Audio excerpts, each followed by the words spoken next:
Friends, कैसे हो आप सब लोग। मैं उम्मीद करूंगा सब बढ़िया होगा और आप लोगों की पढ़ाई भी अच्छी चल रही होगी। तो जैसा कि आप बोर्ड पे देख सकते हैं, आज का क्या है हमारा टॉपिक। आज मैं इंग्लिश ग्रामर पढ़ाने जा रहा हूं आपको, और जो इंग्लिश ग्रामर में टॉपिक है वो है प्रोनाउन। तो जैसा कि आप सब जानते हैं कि मैं पार्ट्स ऑफ स्पीच की सीरीज शुरू कर चुका हूँ। तो जो मेरी प्रीवियस वीडियो है वो नाउन मैंने करवा दिया है। तो 8 टाइप के पार्ट्स ऑफ स्पीच होते हैं, मैंने पहले वाली वीडियो में सब बता दिया है कौन कौन से होते हैं।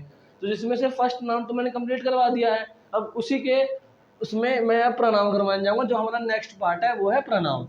तो देखते हैं आज का हमारा थीम क्या कहता है। तो थीम में बेसिकली आज हमें 2 चीज़ पढ़नी है। पहला लिख रहा है डेफिनेशन ऑफ प्रोनाउन, दूसरा लिखा हुआ है काइंड्स ऑफ प्रोनाउन। ये 2 चीज़ें जो आज हम पढ़ेंगे। तो सबसे पहले हम स्टार्ट करते हैं कहाँ से, डेफिनेशन से। वो पहले ही आप देख सकते हैं बोर्ड पे लिखा हुआ है। तो देखिए क्या कहता है ये डेफिनेशन पे। हम एक बार देखते हैं। The word which is use to take place of noun. ठीक है।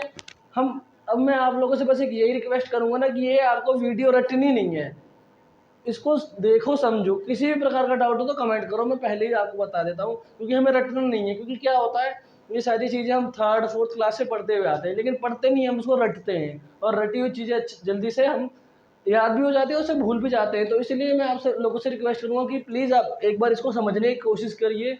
और लैंग्वेज इतनी सिंपल रखी गई है आप लोगों के लिए कि आपको सही में रटने की कोई ज़रूरत नहीं है। तो चलिए एक बार हम डेफिनेशन देखते हैं। डेफिनेशन आप सब लोगों को पता ही होती है कि प्रोनाउन क्या होती है, लेकिन फिर भी मैं आप लोगों के लिए एक बार अच्छे से डिस्क्राइब कर देता हूँ। तो क्या लिखा है यहाँ पे, the word which is use to take place of noun. वो वर्ड जो कि नाउन के जगह पे इस्तेमाल हो उसे हम प्रोनाउन कहते हैं। अब देखिए ये प्रोनाउन है, प्रोनाउन ये इसमें ही आंसर छिपा हुआ है, इसके नाम में ही आंसर छिपा हुआ है। क्या क्या है, प्रो। प्रो मतलब होता है फॉर, फॉर नाउन मतलब नाउन, फॉर मतलब होता है के लिए।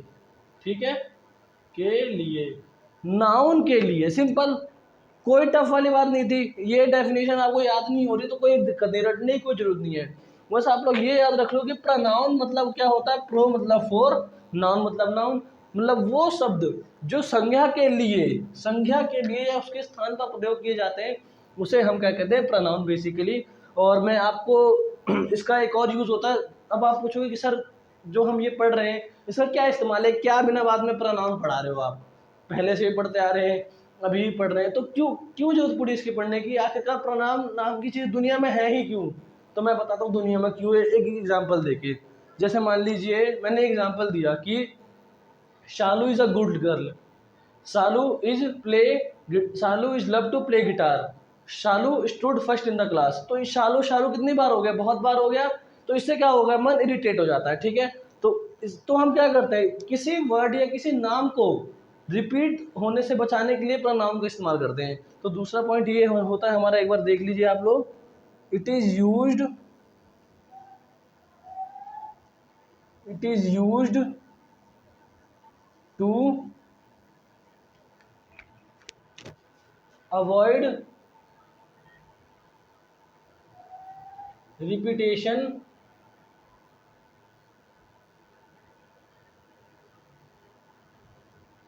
यही है ऑफ वर्ड इन सेंटेंस। सही बात है। मैं एग्जांपल आपको यहाँ लिख के दिखा देता हूँ। कोई दूसरा एग्जांपल लेके चलते हैं। मान लीजिए एग्जांपल क्या कहता है हमारा,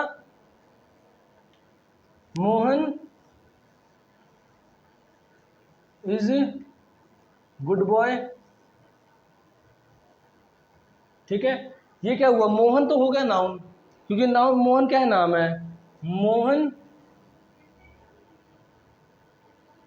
प्लेस क्रिकेट, मोहन क्या कर रहा है, क्रिकेट खेलता है। तो ये मोहन भी नाम है, मतलब एक सेंटेंस में 2 बार मोहन आ गया। तो आप ऐसे किसी चीज़ को बोलते रहो, कोई नाम लेते रहो, तो बार बार वो वर्ड बहुत बोरिंग हो जाएगा। तो इसी वर्ड को, इसीलिए हम प्रोनाउन क्यों इस्तेमाल करते हैं, ताकि कोई वर्ड रिपीट ना हो। अब जैसे Mohan is a good boy, ठीक है, अब उसकी जगह यहाँ ही लग जाए, मान लीजिए यहाँ ही लग गया, तो ये ही प्लेस क्रिकेट। तो एक तरह से कितना वर्ड इजी हो गया, कोई इरिटेशन भी नहीं हुई। तो यहाँ पे जो ही आया ना, ही वो किसकी जगह आया, मोहन की जगह। मोहन क्या था, हमारा नाउन।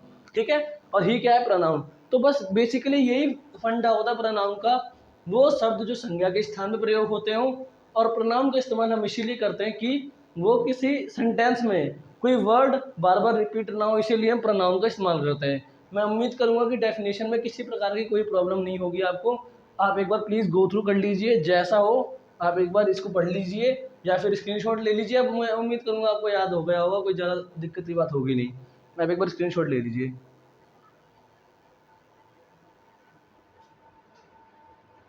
आगे टाइप्स ऑफ प्रोनाउन क्या है, ठीक है, जैसा कि आप सब बोर्ड पे देख सकते हैं 8 टाइप्स ऑफ प्रोनाउन होते हैं।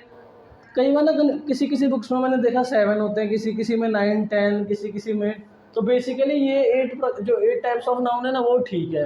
कुछ नाउन होते हैं जो सेम होते हैं, जैसे कई बार ये जो नाउन होते हैं रिफ्लेक्सिव, इम्फेटिक, ये सेम ही पाए जाते हैं। तो कभी कभार हमको 2 लिखते हैं, कभी कभार एक ही उनको डिफाइन कर देते हैं।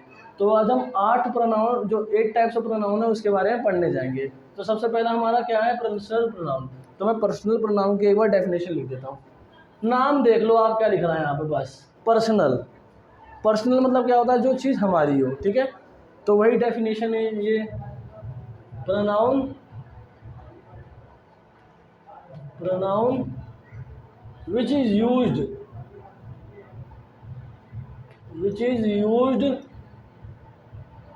फॉर पर्सनल प्लेस और थिंग, ठीक है। वो प्रोनाउन जो अपने पर्सनल प्लेस के लिए, अपने सामान या फिर अपने किसी वस्तु या फिर उसके लिए जगह के लिए चुनी जाती है, उसे हम पर्सनल प्रोनाउन कहते हैं। तो इसकी डेफिनेशन है, ठीक है। अब ये क्या होता है, it is used in both, it is used in both singular and plural, ठीक है। इसको हम सिंगुलर में और प्लूरल, ठीक है, आप लोग देख लीजिए, इसे सिंगुलर में और प्लूरल में दोनों में हम यूज़ कर सकते हैं, सिंगुलर एंड प्लूरल। अब देखिए इसकी कुछ टेबल है जिससे आपको और अच्छे से पता लग जाएगा कि क्या है, एक बार हम देख लेते हैं। तो फिर देखिए क्या है ये, जो मैं टेबल की बात कर रहा था, ये आपके सामने टेबल। इसमें बेसिकली पर्सनल प्रोनाउन में हम 3 पर्सन से बारे में बात करते हैं। फर्स्ट पर्सन होता है स्पीकर, जो बोलने वाला, जैसे मैं हूँ फर्स्ट पर्सन, ठीक है।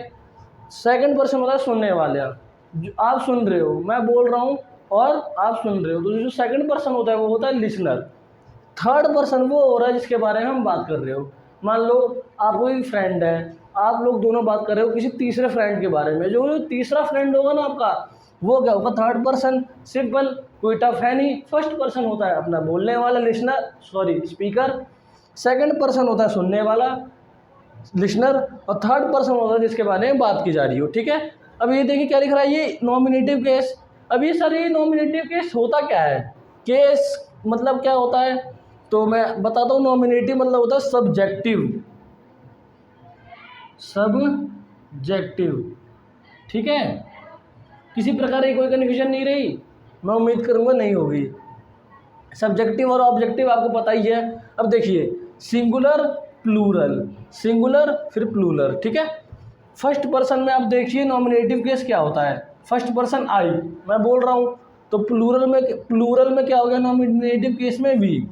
सेकंड पर्सन में नॉमिनेटिव केस हो गया, ये THOU है, THOU, इसका मतलब होता है तुम या तेरा, जो मान लो आप, तुम स्लैश तेरा, ठीक है। प्लूरल में हो जाएगा यू। यार मुझे प्लूरल बोलने में थोड़ी सी तकलीफ होती है, तो आप लोग माइंड मत करना।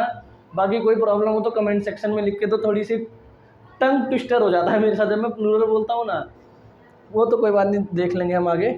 थर्ड पर्सन में सिंगुलर में क्या होता है, नॉमिनेटिव केस में ही, शी और इट। प्लूरल में होता है दे। अब हम बात करेंगे ऑब्जेक्टिव केस की। मैं उम्मीद करूँगा आपको जो मैं बोल रहा हूँ समझ में आ रहा होगा। ऑब्जेक्टिव केस में आ जाओ। सिंगुलर में फर्स्ट पर्सन क्या बोलता है एम, प्लूरल में अस, ठीक है। कुछ नहीं है, बस एक बार टेबल पढ़ लो, बहुत ही सिंपल है। First person speaker, second person listener, third person जिसके बारे में बात की जा रही हो, ठीक है। तो वही फर्स्ट पर्सन, ये थर्ड, ये सब आप एक बार टेबल अच्छे से गो थ्रू कर लो, इसमें कोई टफ वाली बात नहीं है। ये पूरा क्या था हमारा, पूरा सब ये पर्सनल प्रोनाउन के बारे में हम यहाँ पे डिस्कस कर रहे थे। तो हमारा पर्सनल प्रोनाउन यहीं पे एंड होता है, ठीक है, एक बार मैं आपको दोबारा से अच्छे से दोबारा गो थ्रू करवा देता हूँ। पर्सनल प्रोनाउन वो प्रोनाउन होते हैं जो कि अपने किसी पर्सनल प्लेस के लिए या फिर थिंग के लिए इस्तेमाल करते हैं। ये दोनों में इस्तेमाल होते हैं, दोनों में यूज़ होते हैं, सिंगुलर में, प्लूरल में। और इनका टेबल ये देख लीजिए आप, नॉमिनेटिव और दो केस होते हैं, नॉमिनेटिव और ऑब्जेक्टिव केस। नॉमिनेटिव मतलब सब्जेक्टिव। बाकी टेबल आप एक बार गो थ्रू कर लीजिए। और अब हम नेक्स्ट टाइप पे जाएंगे जिसका नाम है रिफ्लेक्सिव प्रोनाउन। आप एक बार इस सबको देख लीजिए।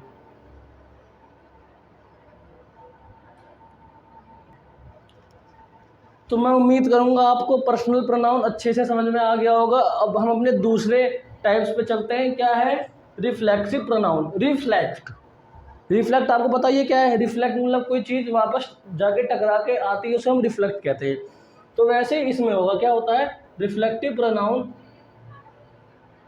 इन दिस pronoun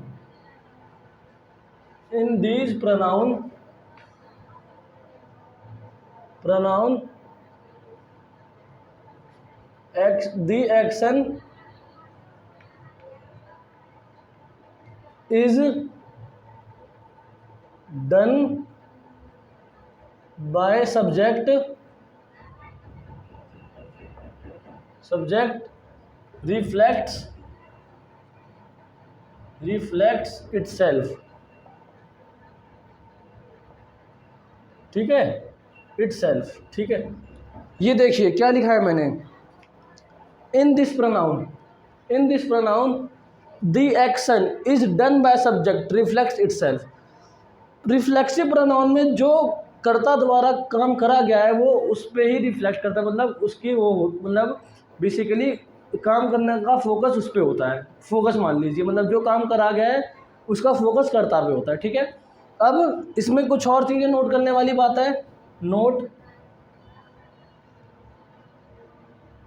इनमें हम सफिक्स लगाते हैं। सफिक्स आपको पता ही था, मैंने बताया था आपको। सफिक्स होता है जो वर्ड के एंड में लग के उसके मतलब बदल जाते हैं। ठीक है, बाय एडिंग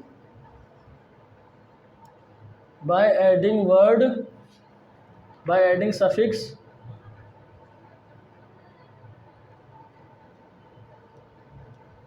सेल्फ और सेल्फ्स। ठीक है, तो सफिक्स सेल्फ या सेल्फ लगा के हम रिफ्लेक्सिव प्रोनाउन बनाते हैं। अब एक बात और आप लोग याद नोट करने वाली है इसमें, क्या कि जो कभी भी सब्जेक्ट होता है ना, सब्जेक्ट उसके एंड में कभी भी वो नहीं लगता, सफिक्स हमेशा ऑब्जेक्ट में लगता है। जैसे क्या है,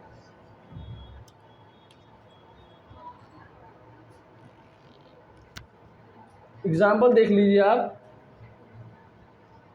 आई हर्ट माई सेल्फ।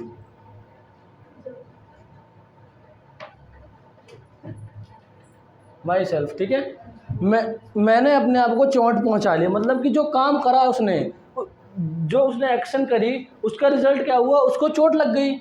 और क्या हुआ, सफिक्स क्या लगा यहाँ पे, सेल्फ लग गया। ठीक है, और एक और इम्पोर्टेंट ध्यान देने वाली बात है, क्या कि मैंने आपको बताया था कि सब्जेक्ट में कभी भी सफिक्स नहीं लगता। आई सेल्फ कभी नहीं होगा, ऑब्जेक्ट में होगा। तो यहाँ आई क्या है, सब्जेक्ट, माई सेल्फ ऑब्जेक्ट, तो इसलिए सेल्फ माई के साथ वो लग गया सफिक्स, तो ये हो गया ऑब्जेक्ट। ठीक है, मैंने आपको टेबल में लिखवाई था, इससे जो पर्सनल प्रोनाउन में टेबल था। ठीक है, आई हर्ट माई सेल्फ। अब दूसरे लिखते हैं, शी डन हर वर्क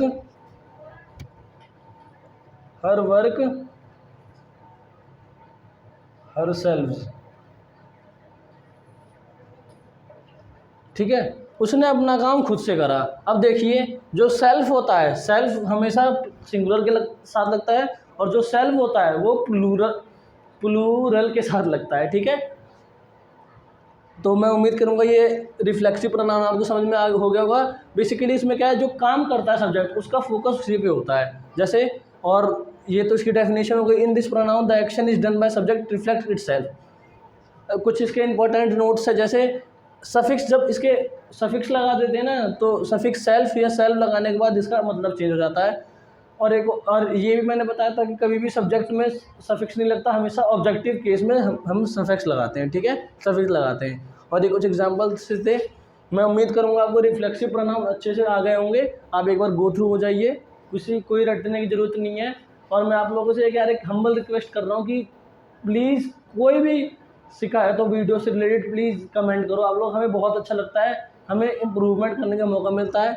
तो आप लोगों से यही रिक्वेस्ट है कि जितना हो सके वीडियो पे कमेंट करो, और जो लाइक है वो तो करना ही है। तो अब हम नेक्स्ट पे चलते हैं अपना पॉजेसिव प्रोनाउन, जब तक आप गो थ्रू हो जाइए। चलिए अब हम अपने नेक्स्ट टाइप पे आगे बढ़ते हैं। क्या है हमारा next type of pronoun? Possessive pronoun. Possessive पहले मतलब आप वर्ड, इस सबसे ये प्रोनाउन की खास बात पता है क्या है यार? प्रोनाउन क्या पूरी ग्रामर की, इसके नाम में ही ये हिंट देता है कि इसका मतलब क्या होगा।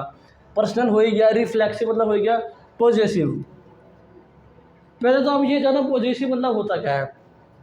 पोजेशन, पॉजेसिव लिखा निकला है कौन से वर्ड से? पोजेशन मतलब ऑनरशिप, मालिकाना, मतलब कि कौन मतलब जो थिंग है पर्टिकुलर उसका ऑनर कौन है। जैसे ये मार्कर, इसका ऑनर मैं हूँ। माइक, ये इसका ऑनर मैं हूँ। मतलब जो हमारी एजुकेची है उसके ऑनर हम सब है, टीचर्स है, और आप अपने कॉपी के ऑनर्स हो, बुक के ऑनर्स हो। तो वही पोजीशन और ऑनरशिप मतलब वही बात होती है कि जो ऑब्जेक्ट है पर्टिकुलर उसका मालिक कौन है। तो यही है पॉजेसिव प्रोनाउन में। These pronoun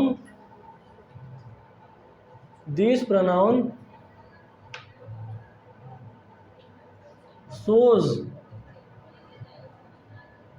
the possession और ऑनरशिप ऑफ एनी ऑब्जेक्ट। ठीक है भाई, किसी भी प्रकार की कोई कन्फ्यूजन नहीं रहनी चाहिए। और मैं आप लोगों से फिर वही बात रिपीट कर रहा हूँ कि प्लीज़ रटो मत।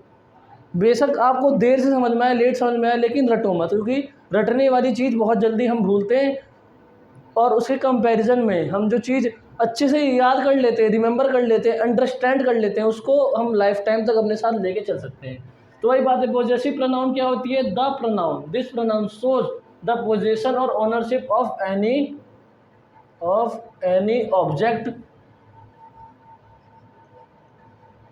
ऑब्जेक्ट। ठीक है, अब कुछ एग्जाम्पल देख लीजिए। The cycle is yours, is mine, यह मेरी साइकिल है। दिस इज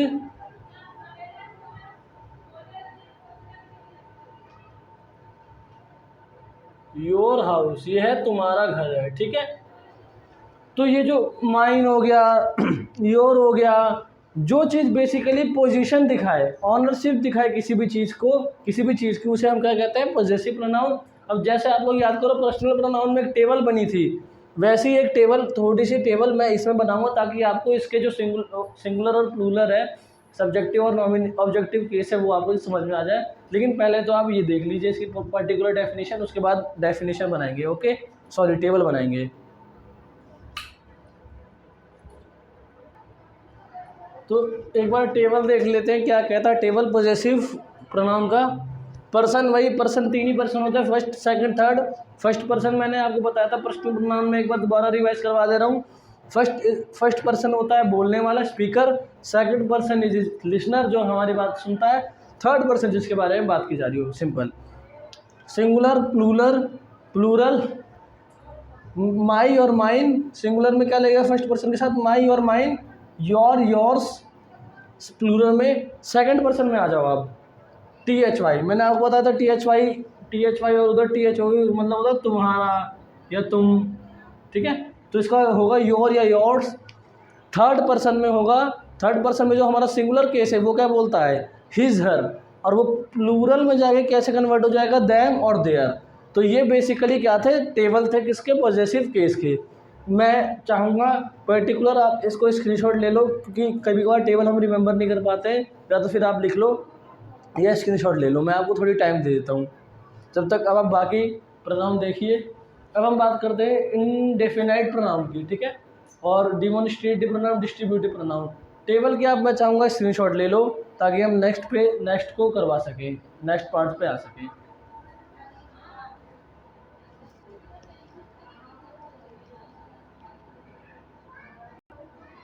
तो चलिए अब हम अपना नेक्स्ट ये देख लेते हैं, प्रोनाउन क्या बोलता है ये इनडेफिनाइट प्रोनाउन। नाम से क्या पता लग रहा है कि जो डिफाइन ना हो, इनडिफाइन मतलब कि जिसके बारे में हमारे को पर्टिकुलर मतलब पता हो लेकिन उतनी श्योरिटी ना हो, जिसके बारे में हम जनरल वे में बातचीत कर दें। जैसे अब इस प्रोनाउन की एक बार डेफिनेशन मैं चाहता हूँ आप लोग एक बार देख ले। The pronoun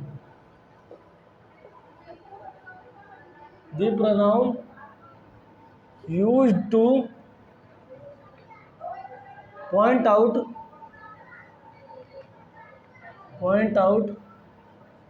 person or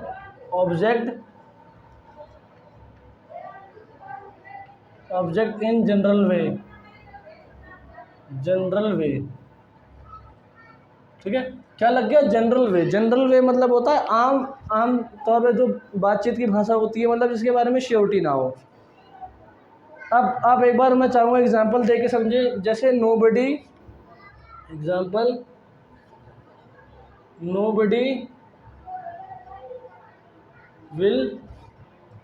came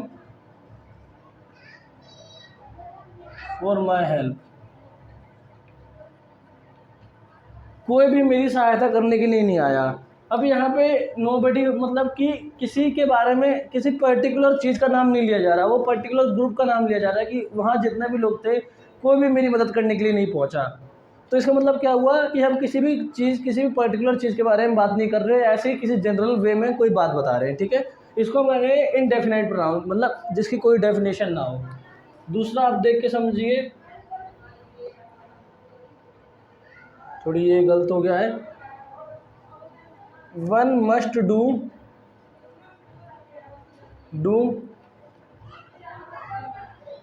one's own duty, ठीक है। वंस मतलब यहाँ किसी पर्टिकुलर की बात नहीं हो रही कि यहाँ हम सबकी बात हो रही, मतलब कि हमें अपने काम से मतलब रखना चाहिए, मतलब हमें अपना जो रिस्पॉन्सिबिलिटी है उसको निभाना आना चाहिए, उसे निभाना चाहिए। तो हम यहाँ पे किसी पर्सन या किसी का नाम नहीं ले रहे, ऐसे जनरल वे में सबको बोल दे रहे हैं कि जो हम अपना काम करते हैं ना, जो काम हो रहा वो हम सबको अपनी प्रॉपर रिस्पॉन्सिबिलिटी निभानी चाहिए। ये तो आप एक बार उसको देख लीजिए। ये इंडेफिनाइट प्रोनाउन बेसिकली इन सबका पता है क्या सिंपल फॉर्मूला है याद करने का, रटना नहीं है। मैंने पहले ही बोला है रटना नहीं है। इनडेफिनाइट प्रोनाउन जिसकी कोई डेफिनेशन नहीं हो, सिंपल, बस खत्म काम, यहीं पे मैटर समाप्त होता हुआ। अब हम अगला पढ़ेंगे डिमॉन्स्ट्रेटिव प्रोनाउन। जब तक आप एक बार डेफिनेशन देख लीजिए, राइट कर लीजिए या फिर स्क्रीनशॉट ले लीजिए। तो अब हम नेक्स्ट प्रोनाउन पे अपने चलते हैं। क्या है हमारा नेक्स्ट प्रोनाउन? डिमॉन्स्ट्रेटिव। मैंने आपको बताया था कि इनके जो नाम होते हैं उसी में आंसर छिपा होता है। डेमोन्स्ट्रेट मतलब क्या होता है ये बताओ? कोई चीज़ दिखाना, किसी पर्टिकुलर चीज़ को दिखाना। जैसे कोई चीज़ हुई तो हम बोलते हैं ना कि आप ये रोल डिमॉन्स्ट्रेट करके दिखाओ। जो अपनी स्पीच आपने रेडी की है, प्लीज़ आप एक बार उसको डिमॉन्स्ट्रेट करके दिखाओ, मतलब सामने हमारे पेश करो। तो वही एक बार डेफिनेशन देख लीजिए। The pronoun used to point out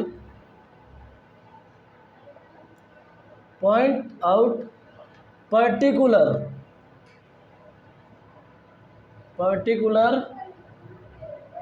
person और ऑब्जेक्ट। अब देखिए इंडेफिनेट में क्या था, कोई भी डेफिनेशन नहीं थी, मतलब किसी के बारे में भी बात कर लेते थे हम।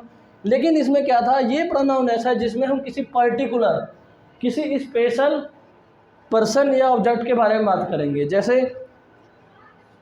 एग्जांपल देख लीजिए आप, दीज आर माय फ्रेंड्स, ये सब मेरे दोस्त हैं।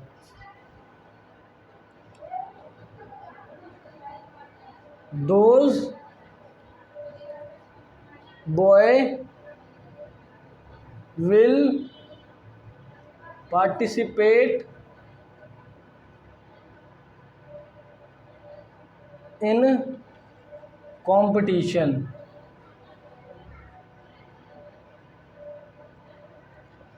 मतलब वो लड़के, मतलब कोई ग्रुप होगा लड़कों का, उसमें 4-5 लड़के होंगे, वो लड़के क्या कर रहे हैं, कंपटीशन में पार्ट ले रहे, वो हिस्सा ले रहे। तो क्या हुआ, जिसमें दीज लग जाए, दोष लग जाए, और जिसमें पर्टिकुलर पर्सन या ऑब्जेक्ट के बारे में बात करी जाए, जैसे कि they are, Delhi is the capital of India, ठीक है। तो जो दिल्ली क्या है वो पर्टिकुलर हो गया, हमने किसी एक सिटी के बारे में बात करा, तो वो क्या हो गया, डिमॉन्स्ट्रेटिव प्रोनाउन, ठीक है। तो यही होता है डिमॉन्स्ट्रेटिव प्रोनाउन का मतलब कि वो प्रोनाउन जो किसी पर्टिकुलर पर्सन या ऑब्जेक्ट के लिए इस्तेमाल करे जाए। एग्जांपल आपके सामने ही है, लिखा ही है। अब एक बार आप इसको पढ़ लीजिए, गो थ्रू हो जाइए। अब मैं आपको नेक्स्ट डिस्ट्रीब्यूटिव प्रोनाउन बताने जाऊंगा कि डिस्ट्रीब्यूटिव प्रोनाउन होते क्या। जब तक आप एक बार, मैं चाहूँगा इसकी स्क्रीनशॉट ले लो।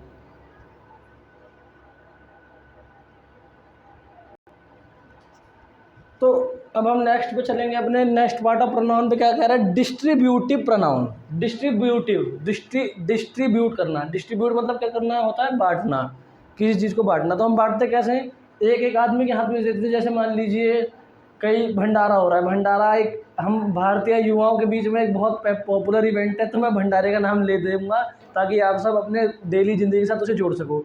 भंडारा मान लो कहीं हो रहा है, तो वहाँ पूरी सब्जी बट रही है। तो ऐसा तो होता नहीं है कि एक बार में सबको दे दिया, दे देते तो कई बार दे भी देते हैं लेकिन फैल जाता है। लेकिन पर्टिकुलर क्या होता है कि पहले एक को पूड़ी दी, फिर दूसरे को सब्जी दी, ऐसे कर करके भंडारा बढ़ता है। तो किसी भी चीज़ को डिस्ट्रीब्यूट हम कब करते हैं, एक पर्सन को एक बार डिस्ट्रीब्यूट करते हैं, सिंपल सी बात है। तो बस इसके नाम में ही है, देखिए, the pronoun, the pronoun used to denote person और ऑब्जेक्ट, पर्सन और object once in a time,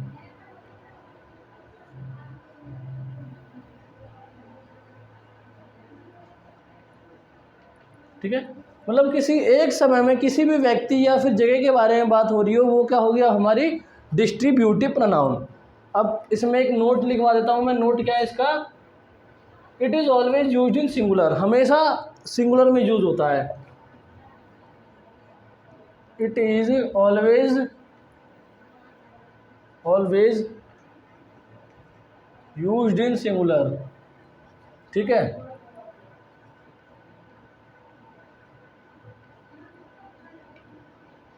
example देख लीजिए, थोड़ी एग्जाम्पल से हम अच्छे से समझ लेंगे। Neither of,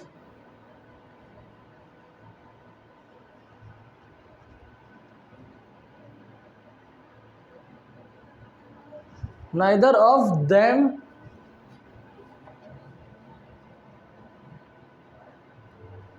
is hard working,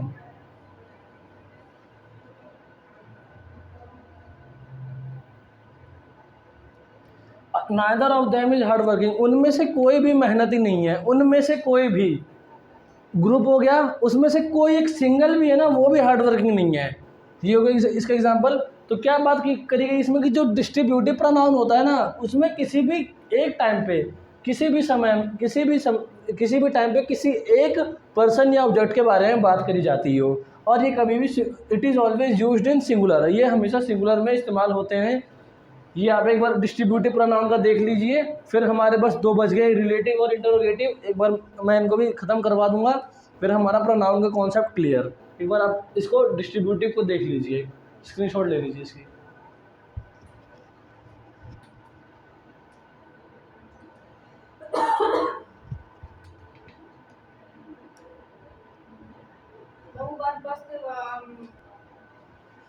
तो हम आ जाते हैं अपने 7th वाले पे, सेकंड लास्ट प्रोनाउन पे, रिलेटिव। रिलेशन मतलब क्या होता है, संबंध स्थापित करना। कोई दो पर्सन या किसी दो कंट्रीज़ के बीच में रिलेशन स्टैब्लिश करना, वो क्या होता है, रिलेटिव प्रोनाउन। तो वही हम देखते हैं, रिलेटिव प्रोनाउन की एक बार डेफिनेशन देख लेते हैं। Relative pronoun is a pronoun, relative pronoun is the pronoun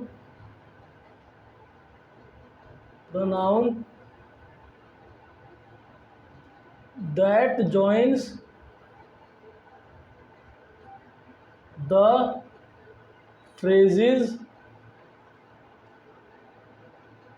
and clauses in sentence।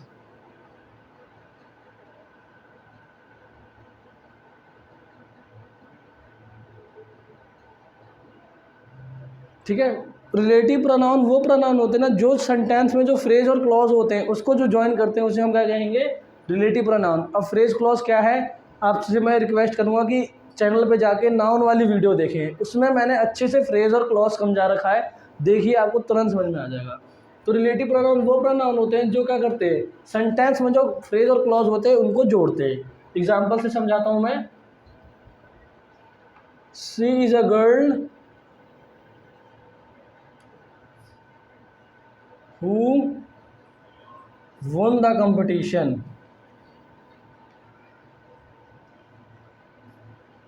who won the competition।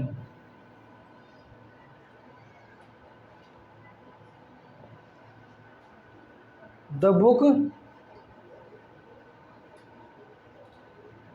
which I was reading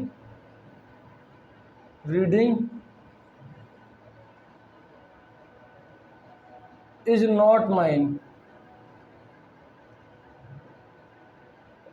ठीक है। तो क्या हुआ, she is a girl who one the competition, ये वही लड़की है जिसने कंपटीशन जीता। तो यहाँ पे हु क्या हुआ, रिलेटिव प्रोनाउन। देखो आप लोग प्लीज हु और इसमें कंफ्यूज मत, जो रिलेटिव वाला जो हुआ है और इंटरोगेटिव वाला जो हुआ आएगा उसमें कंफ्यूज मत होना, क्योंकि हम हु से क्वेश्चन नहीं पूछते, जैसे हु आर यू और ये सब बहुत सारे examples. She is a girl who one the competition, और उसमें लेकिन इंटरोगेटिव में जो WH फैमिली से शुरू होते हैं ना वो सेंटेंस के पहले लगते हैं और ये सेंटेंस के बीच में है। जैसे she is a girl who one the competition, she is a girl who one the competition. अब इसमें हु क्या है, हु ने रिलेशन जोड़ा है उस लड़की का और कंपटीशन जीतने का, तो ये हु क्या हो गया, रिलेटिव प्रोनाउन। वैसे आप यहाँ आ जाइए, the book which I was reading is not mine. The book, वो किताब जो मैं पढ़ रहा था वह मेरी नहीं है, तो विच क्या हो गया यहाँ पे, रिलेटिव प्रोनाउन। ठीक है। अब मैं आखिरी पे आते हैं इंटरोगेटिव प्रोनाउन। इंटरोगेटिव प्रोनाउन वो प्रोनाउन होते हैं जिसमें क्वेश्चंस आस्क करे जाते हैं, सिंपल।